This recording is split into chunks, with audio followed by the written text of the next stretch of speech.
Bab 55 Insinyur Jiwa. Kekuatan sejati Huo Yuhao. Fan Yu memiliki tatapan ramah di matanya saat dia melihat Huo Yuhao memasuki lapangan. Bagaimanapun, seorang guru selalu berharap agar muridnya menjadi berprestasi.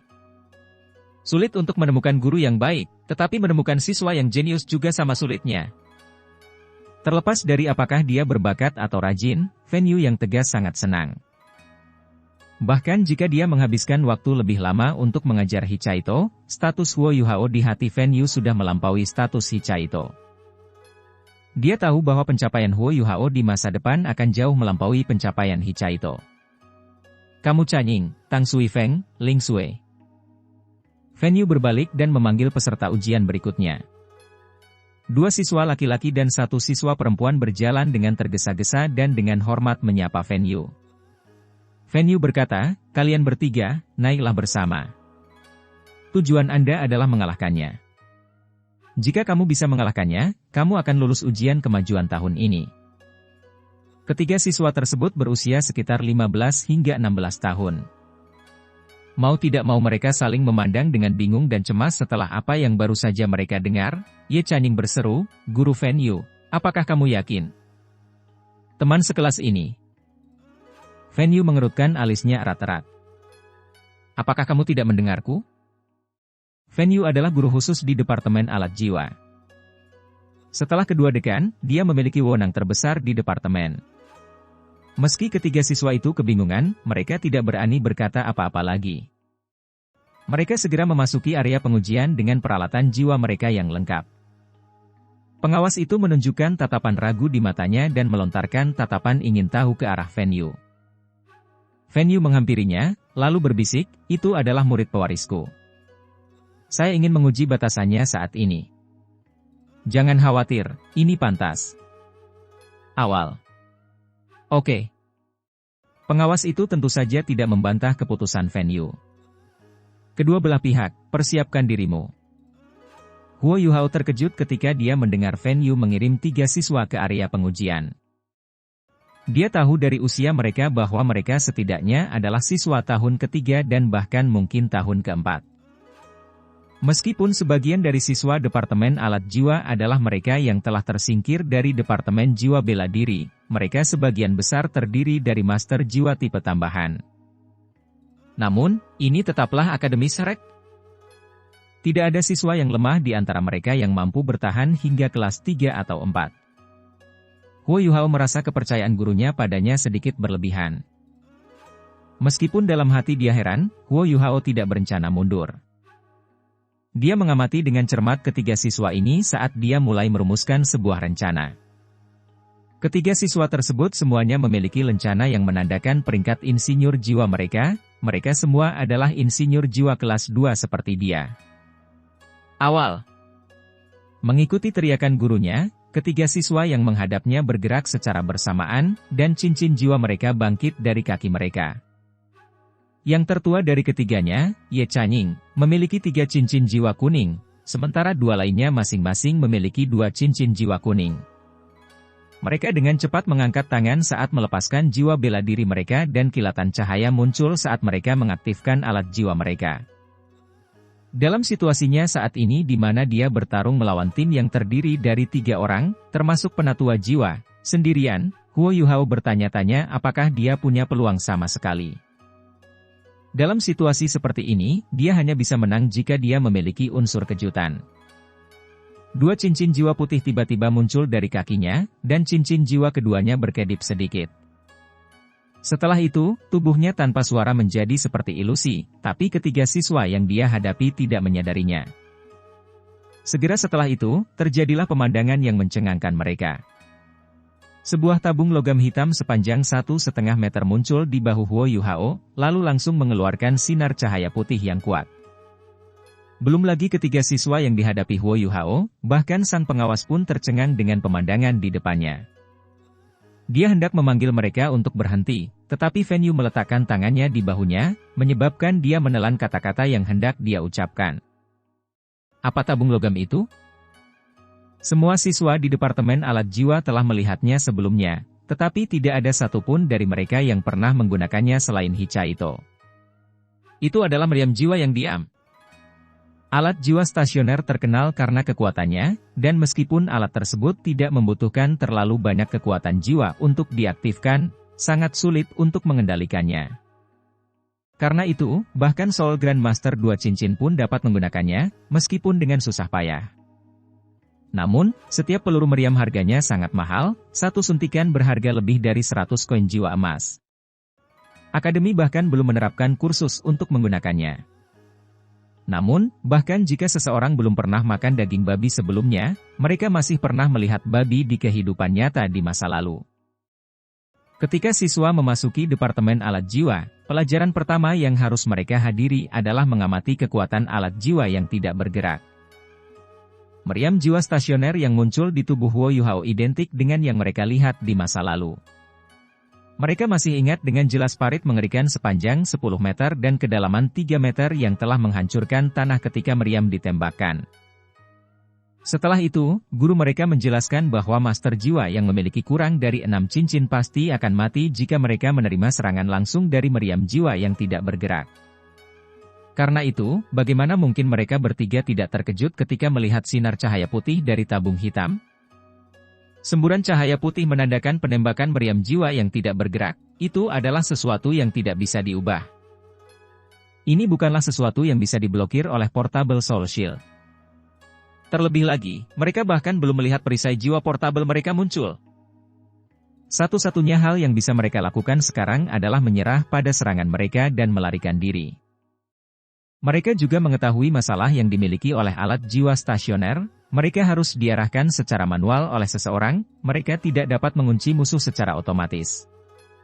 Ketiganya secara bersamaan berlari ke 3 arah berbeda.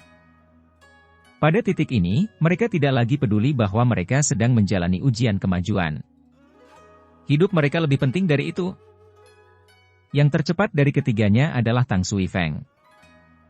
Cincin jiwa keduanya berkedip ketika bayangan tiba-tiba muncul di sampingnya. Segera setelah itu, dia mempercepat dan melintasi jarak 10 meter dengan satu lompatan. Senyuman tipis muncul di wajah Huo Yuhao saat melihat ini. Di bawah tatapan takjub para siswa yang menyaksikan, alat jiwa stasioner yang dengan jelas memulai rangkaian penembakannya menghilang tanpa suara. Setelah itu, dia meluncur ke depan seperti hantu menuju Tang Sui Feng yang cepat. 2 lampu biru muncul di pergelangan kakinya saat dia melaju, menyebabkan kecepatannya dengan cepat mencapai kecepatan Tang Sui Feng. Tang Sui Feng tiba-tiba melemparkan dirinya ke tanah dan meringkuk menjadi bola. Dia kemudian mendorong kekuatan jiwanya hingga batasnya, menyebabkan lapisan cahaya menyelimuti dirinya. Ini adalah perisai jiwa portabel yang dia buat secara pribadi untuk membela diri. Namun, ledakan yang dia harapkan tidak terjadi, membuatnya tercengang. Segala sesuatu di belakangnya tampak sunyi senyap. Tang Sui Feng tercengang. Apa itu tadi? Mengapa meriam jiwa yang diam tidak mengeluarkan suara apapun? Pada saat itu, dia tanpa sadar mengangkat kepalanya untuk melihat apa yang terjadi. Namun begitu dia melakukannya, dia melihat wajah hangat dan tersenyum di depannya.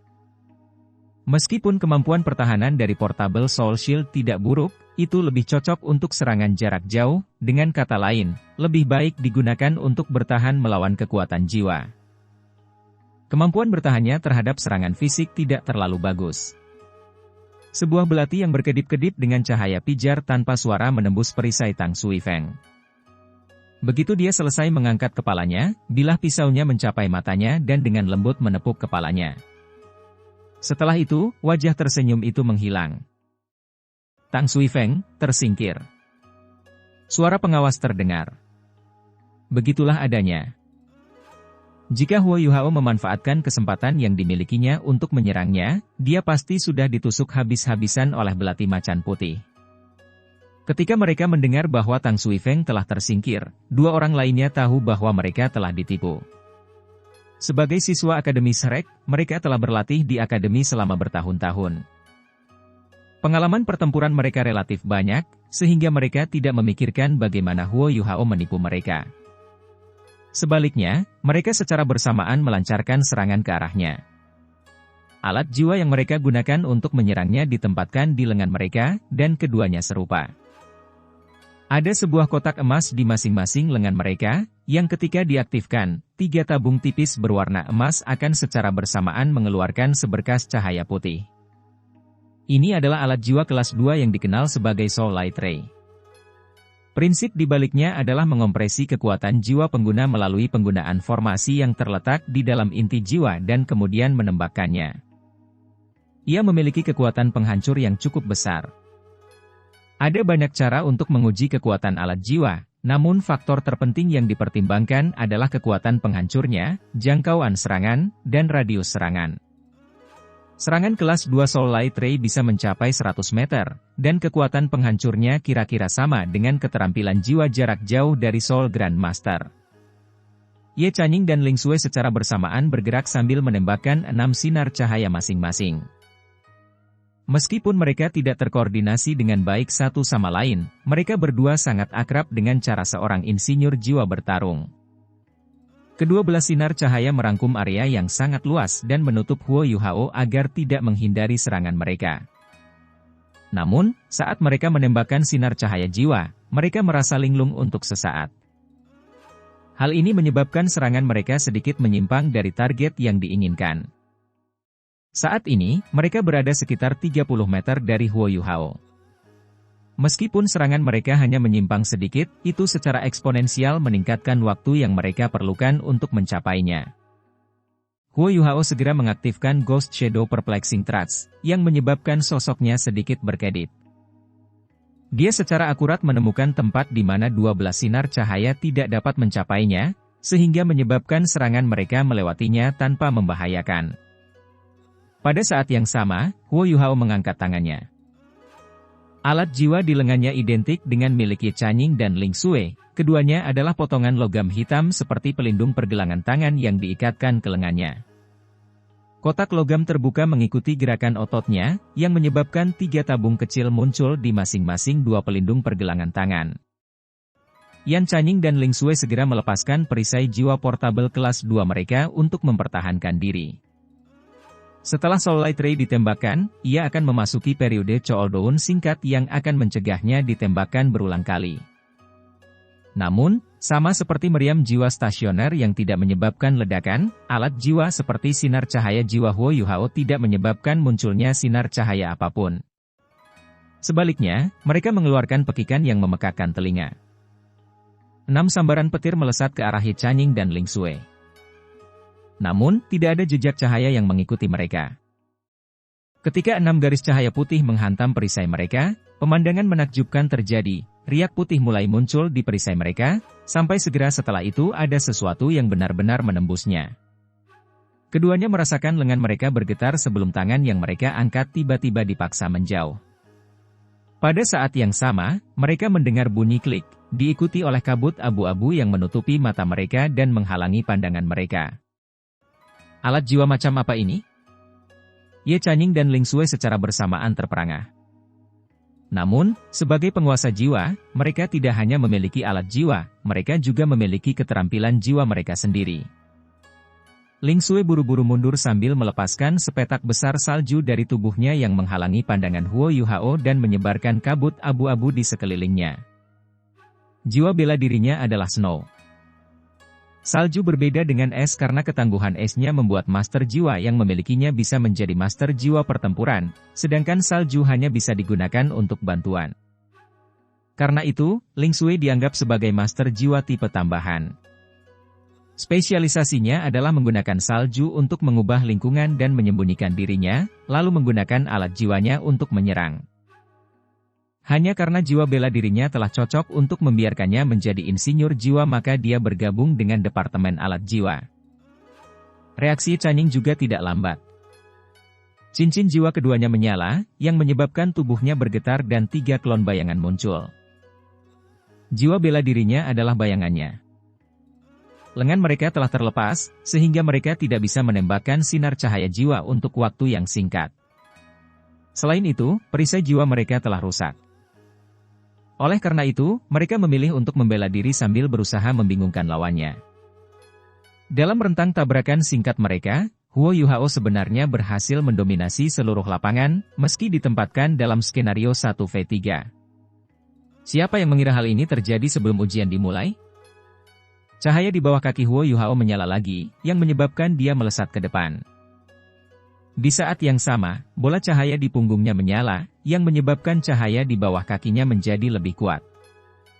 Pendorong kelas 2 dapat secara instan meningkatkan kecepatan master jiwa dalam satu arah untuk sesaat, dan alat jiwa di bawah kakinya adalah pendorong yang bervariasi kecepatan.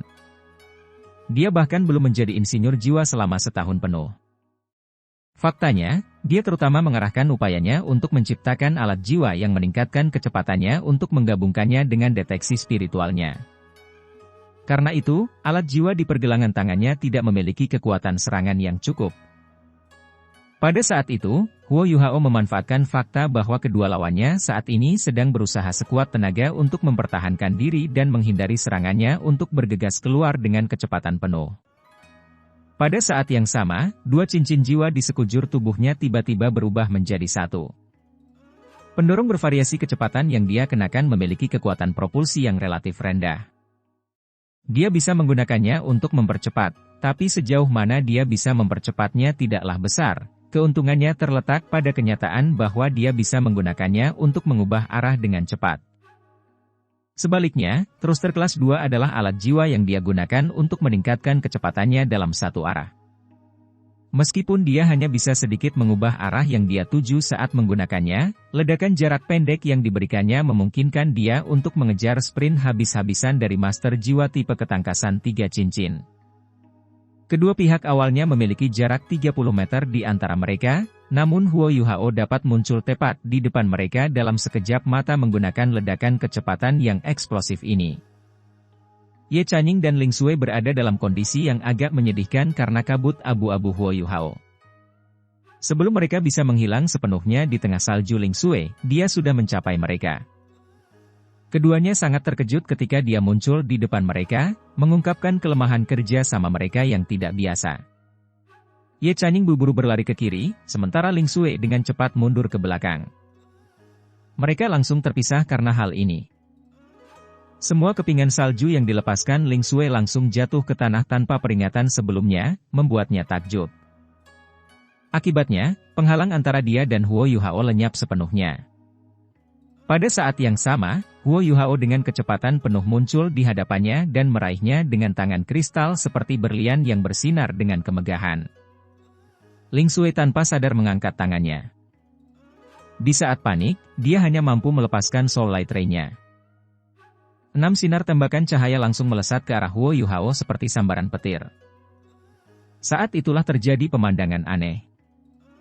6 sinar cahaya yang menyala-nyala dari sinar cahaya jiwa Ling Sui secara tak terduga tersebar ke 4 arah berbeda. Ternyata, tangannya berada di tempat yang tepat untuk memblokir sinar cahaya jiwa Ling Sui. 6 sinar cahaya langsung terpantul saat bersentuhan dengan tangannya. Setelah itu, Huo Yuhao meraih tangan Ling Sui. Warna putih bersih langsung menyebar keluar dari Ling Sui dan Huo Yuhao dengan keras berteriak, "Guru, tangkap!" Begitu dia selesai, dia mengirim Ling Sui melayang di udara. Yang mengherankan, tubuhnya kini tertutup lapisan es putih. Ketika Fen Yu menangkapnya, dia secara naluriah menggigil. Huo Yuhao langsung berbalik setelah dia melemparkan Ling Sui ke udara, tepat pada saat dia melihat cahaya putih muncul di dada Ye Chanying, yang terbelah menjadi 3 klon bayangan. Dia menembakkan bola cahaya putih seukuran telapak tangan dari ketiga dadanya ke arah Huo Yuhao dari 3 arah berbeda. Meriam jiwa terkonsentrasi. Ini adalah alat jiwa terkuat yang tersedia bagi insinyur jiwa tingkat rendah. Setelah memfokuskan kekuatan jiwa mereka ke dalam susunan formasi untuk waktu yang singkat, seorang insinyur jiwa dapat melepaskan serangan yang kuat. Berbeda dengan Soul Light Ray, Concentrated Soul Cannon memiliki efek menyedot. Dengan kata lain, itu akan mempercepat penyerapan kekuatan jiwa seorang master jiwa. Jadi, meski kuat, konsumsi kekuatan jiwanya juga sama besar. Biasanya, satu tembakan dari Concentrated Soul Cannon akan menguras setidaknya sepertiga kekuatan jiwanya dari master jiwa. Meriam jiwa terkonsentrasi memiliki satu kelemahan, yaitu jangkauan serangannya yang pendek. Biasanya hanya bisa mengunci lawan dalam jarak 10 meter. Jika mereka semakin jauh, kekuatan dan akurasinya akan semakin menurun. Jiwa bela diri Ye Chanying adalah bayangannya, yang menjadikannya jiwa bela diri yang sangat aneh. Jiwa bela diri seperti miliknya relatif baik dalam membantunya sebagai insinyur jiwa, namun sangat disayangkan lawannya adalah Huo Yuhao, yang jiwa bela dirinya dapat dilawan dengan sempurna. Deteksi spiritual mata roh Huo Yuhao akan menyebabkan semua ilusi lenyap. Huo Yuhao bahkan tidak peduli dengan tembakan concentrated soul cannon ke kiri dan depannya. Dia segera menyerbu ke arah Ye Chanying dengan tangan kanannya terangkat, lalu meraih tembakan meriam jiwa terkonsentrasi yang asli dengan tangan kanannya. Setelah itu, Ye Chanying tiba-tiba kehilangan kendali atas tembakan meriam kirinya. Itu tidak meledak, melainkan dilemparkan oleh Huo Yuhao ke arahnya. Terlebih lagi, dia bahkan menggunakan teknik melempar panah dari sekte Tang.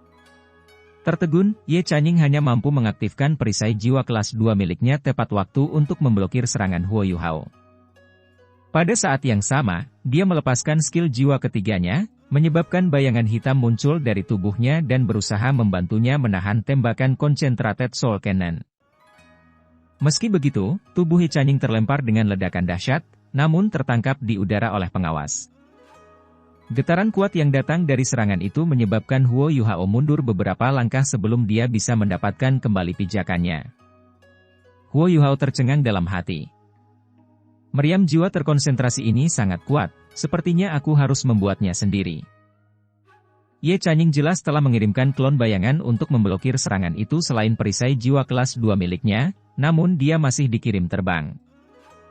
Terlebih lagi, dia tiba-tiba pingsan begitu pengawas menangkapnya. Kekuatan serangan ini sebanding dengan pukulan habis-habisan dari Soul Elder tipe serangan.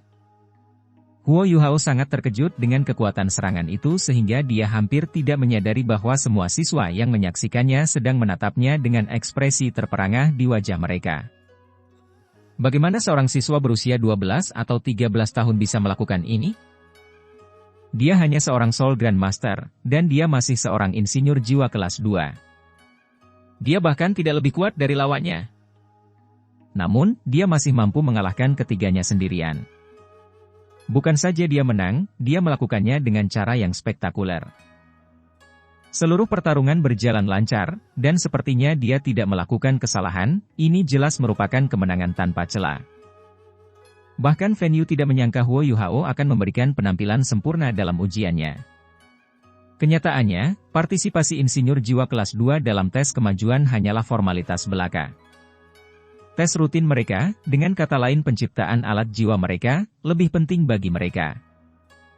Hal ini terutama berlaku untuk prestasi mereka di bidang ukiran susunan formasi.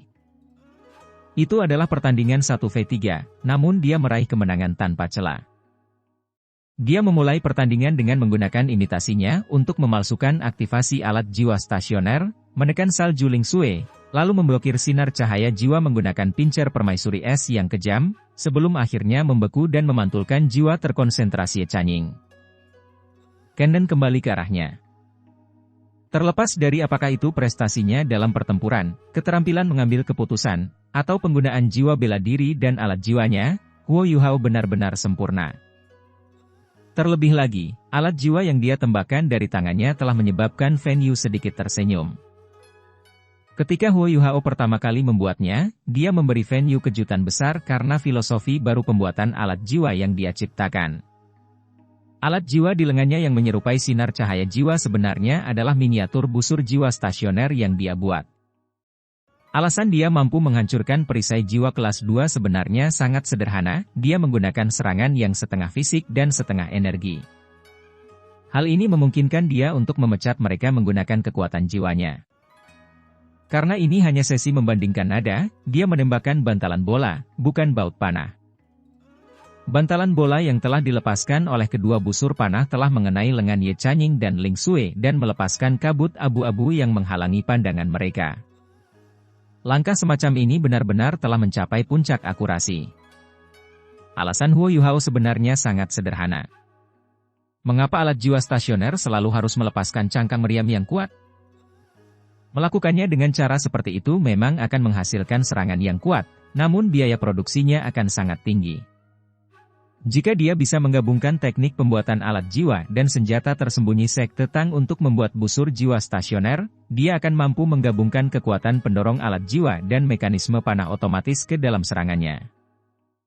Melakukan hal ini akan memungkinkan dia untuk menggabungkan serangan material dan serangan berbasis energi secara bersamaan, dan akan memungkinkan dia menggunakan panah yang berbeda berdasarkan situasinya.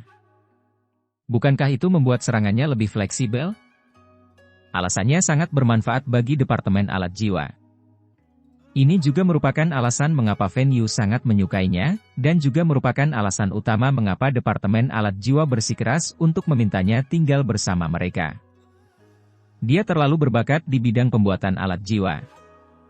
Masalah terbesar dengan senjata tersembunyi Sekte Tang sebenarnya bukan terletak pada kekuatan mereka. Ada beberapa yang benar-benar memiliki serangan yang sangat kuat. Alasan utama mereka menolak seiring berjalannya waktu adalah jangkauan serangan mereka yang pendek. Namun, jika Anda bisa menambahkan jangkauan serangan alat jiwa ke pola serangan senjata tersembunyi, bukankah Anda akan membuat alat jiwa baru? Huo Yuhao telah merancang miniatur stationary soul crossbow berdasarkan ide ini. Itu tidak menghabiskan terlalu banyak kekuatan jiwa, tapi masih cukup kuat. Seperti Soul Light Ray, jangkauan serangannya adalah 100 meter.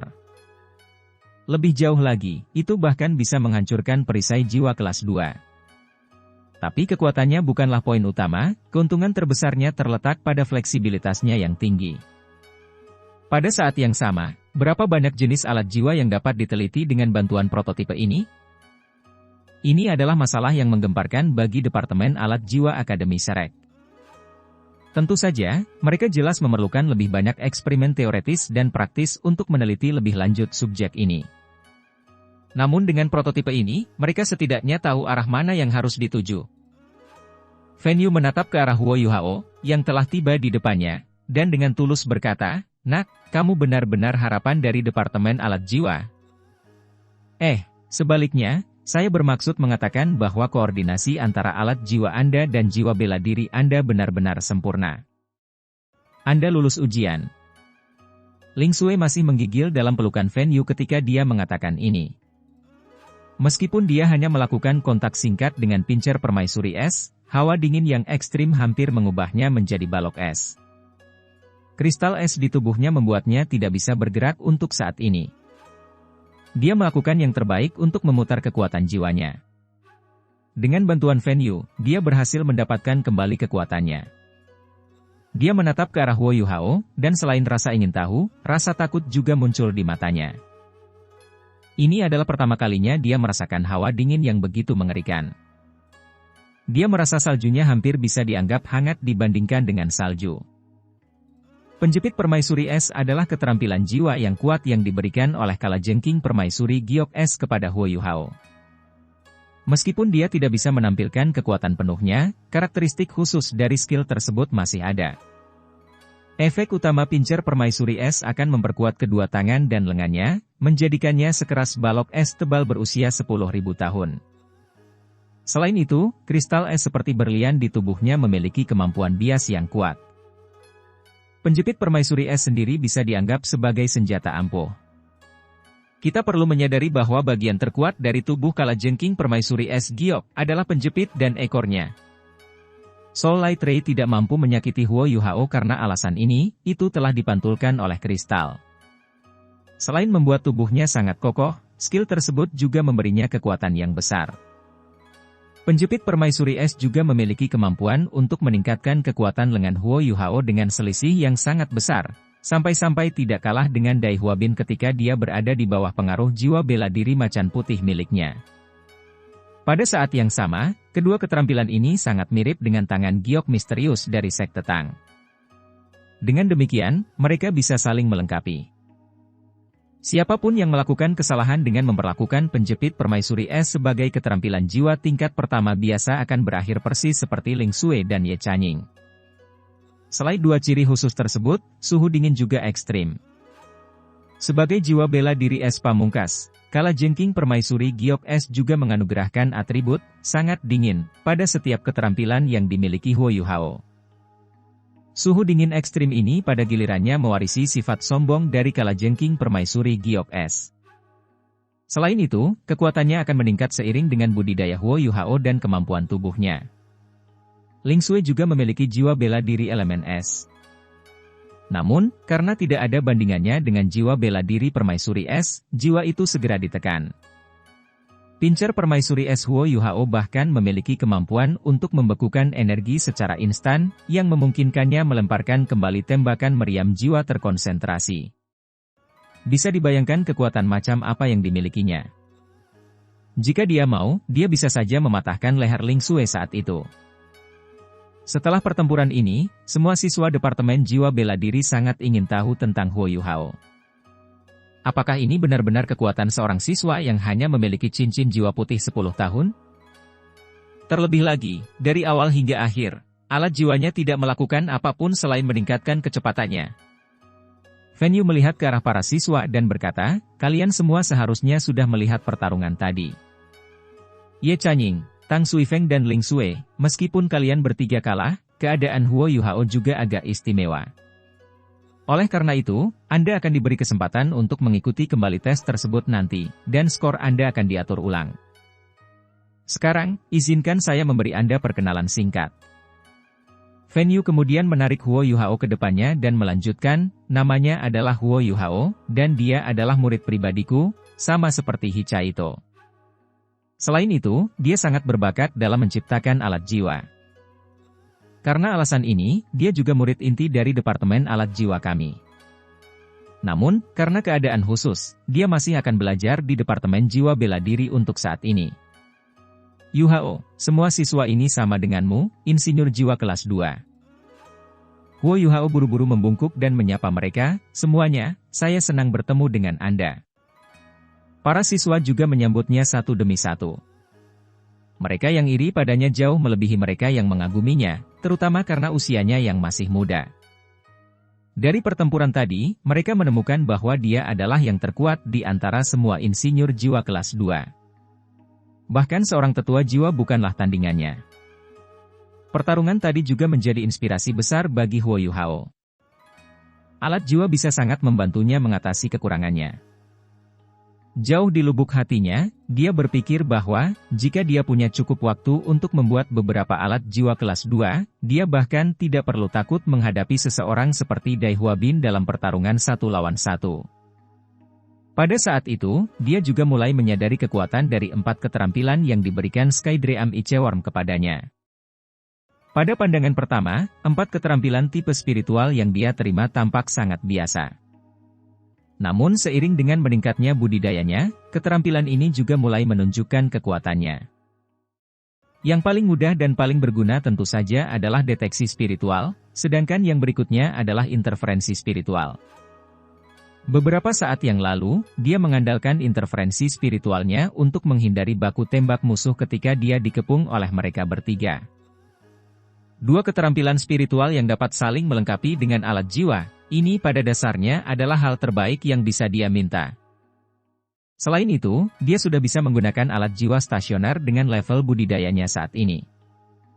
Jika dia menggabungkan deteksi spiritualnya dengan alat jiwa stasioner, dia yakin bahwa dia bisa bertahan melawan master jiwa dengan 4, atau bahkan 5 cincin jiwa. Tentu saja, itu hanya jika dia memiliki amunisi yang cukup dan jarak antara mereka cukup jauh. Semakin banyak dia mempelajari dan menggunakan alat jiwa, semakin Huo Yuhao bisa merasakan betapa lebih majunya alat tersebut daripada senjata tersembunyi sekte Tang.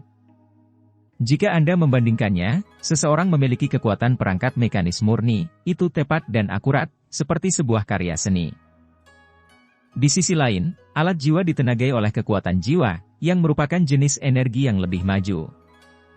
Selain itu, dapat digunakan bersamaan dengan susunan formasi. Apapun bahan yang digunakan, kekuatan perangkat mekanis akan selalu terbatas. Namun, kekuatan jiwa berbeda, karena kekuatan jiwa akan meningkat seiring dengan pengembangan master jiwa. Dengan demikian, kekuatan alat jiwa juga akan terus meningkat. Terlebih lagi, dengan meningkatnya kekuatan jiwa seseorang, proses yang terlibat dalam desain dan pembuatan alat jiwa juga akan berubah, yang akan menyebabkan kekuatan alat jiwa menjadi semakin besar. Ini juga salah satu alasan mengapa insinyur jiwa kelas 1 adalah keberadaan yang menakutkan. Namun, bahkan jika seorang insinyur jiwa kelas 9 dapat mendominasi peringkat 9 berjudul Do Uluo dalam pertarungan jarak jauh, hal yang sama tidak dapat dikatakan pada pertarungan jarak pendek. Pada saat yang sama, belum pernah ada insinyur jiwa kelas 9 yang melampaui peringkat 95. Karena itu, para master jiwa masih diakui sebagai eksistensi terkuat di benua itu. Ini juga salah satu alasan Akademi Shrek memiliki status yang tinggi. Setelah memperkenalkannya, Fan Yu melepaskan Huo Yuhao. Dia juga memberinya hari istirahat. Mereka akan bertemu lusa di malam hari, di mana mereka akan melanjutkan belajar bersama di area pengujian. Setelah mengucapkan selamat tinggal pada Fan Yu dan Hichaito, Huo Yuhao kembali ke kamar asramanya. Begitu dia membuka pintu, dia melihat Wang Dong melihat sesuatu dengan ekspresi sangat bersemangat di wajahnya. Ada apa? Kenapa kamu begitu bahagia? Huo Yuhao mendekat. Wang Dong mengangkat kepalanya dan menatap Yuhao. Apakah kamu lulus ujian kemajuan Departemen Alat Jiwa? Huo Yuhao terkikik sambil berkata, tentu saja. Faktanya, saya menemukan bahwa bertarung dengan alat jiwa jauh lebih mudah daripada tanpa alat jiwa. Konsumsi kekuatan jiwa juga lebih kecil dibandingkan dengan menggunakan keterampilan jiwa murni. Apa yang kamu lihat? Dia mendekat setelah selesai berbicara, lalu mengambil kertas merah seperti perunggu dari tangan Wang Dong. Lelang menghargai harta karun? Apa itu? Huo Yuhao melirik kertas merah itu. Di atasnya, Huo Yuhao melihat siswa inti Akademi Shrek diundang ke lelang apresiasi harta karun untuk melihat barang-barang yang akan dipajang. Wang Dong tersenyum, lalu berbalik dan duduk. Dia dengan bersemangat menjelaskan, saya melakukan penelitian. Lelang menghargai harta karun ini adalah sesuatu yang diciptakan untuk Akademi Shrek kami. Namun, itu telah dibagi ke dalam kategori yang berbeda. Misalnya, bagian ini secara khusus ditujukan kepada kami para murid inti. Huo Yuhao dengan tidak sopan menjawab, jelaskan dirimu dengan jelas. Saya tidak mengerti apapun yang baru saja Anda katakan. Wang Dong menatapnya dengan tatapan kosong dan berkata, itu karena kamu bodoh. Lelang apresiasi harta karun ini dijalankan oleh organisasi pedagang besar di kota Shrek. Bukankah kota Shrek kita adalah pusat bisnis yang besar? Tidak jarang para pedagang dari berbagai negara datang ke sini untuk melakukan transaksi. Ketika para pedagang yang tinggal di kota Shrek mendapatkan sesuatu yang bagus, mereka akan melelangnya di lelang apresiasi harta karun Akademi Shrek kami. Terus terang, kita harus memilih dulu, dan sisanya akan dilelang nanti. Huo Yuhao terkejut ketika dia bertanya, benarkah? Apakah para pedagang itu mendapat keuntungan dari ini? Bukan berarti semua orang di akademi kita kaya. Wang Dong mendengus dan menjawab, tentu saja mereka mendapatkan sesuatu. Mereka mendapatkan niat baik akademi. Tidak semua orang di akademi kaya, namun menurut Anda bagaimana kota Shrek bisa ada? Itu semua berkat Akademi Shrek kami. Akademi kami bukan hanya akademi nomor 1 di benua ini, namun juga memiliki kekuatan militer yang menakutkan. Selama Akademi Shrek ada, kota Shrek tidak akan pernah jatuh. Bahkan jika semua negara di benua ini berperang satu sama lain, tidak satu pun dari mereka yang berani berperang di sini. Oleh karena itu, membangun hubungan baik dengan Akademi Shrek kami adalah demi kepentingan terbaik para pedagang tersebut. Ketertarikan Huo Yuhao muncul ketika dia mendengar ini. Jadi barang bagus apa yang dilelang di lelang apresiasi harta karun ini? Wang Dong berkata, lelang apresiasi harta karun dibagi menjadi 3 kategori. Yang pertama dikhususkan langsung untuk akademi.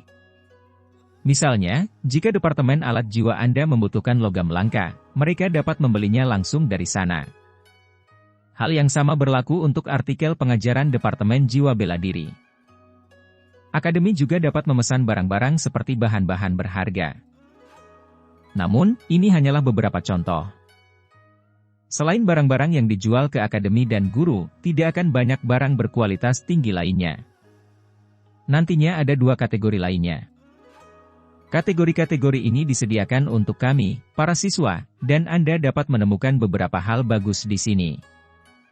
Salah satu kategori ini ditujukan untuk siswa pelataran dalam, dan barang-barang di sana memiliki kualitas yang cukup tinggi. Menurut rumor yang beredar, tulang jiwa selalu dijual di sana. Namun, hanya siswa halaman dalam yang memenuhi syarat untuk mengikuti lelang itu. Sebenarnya tidak ada yang bisa kita lakukan untuk mengatasinya. Setelah itu, ada tempat yang tertulis di surat undangan ini. Hanya murid inti dari halaman luar yang diizinkan masuk.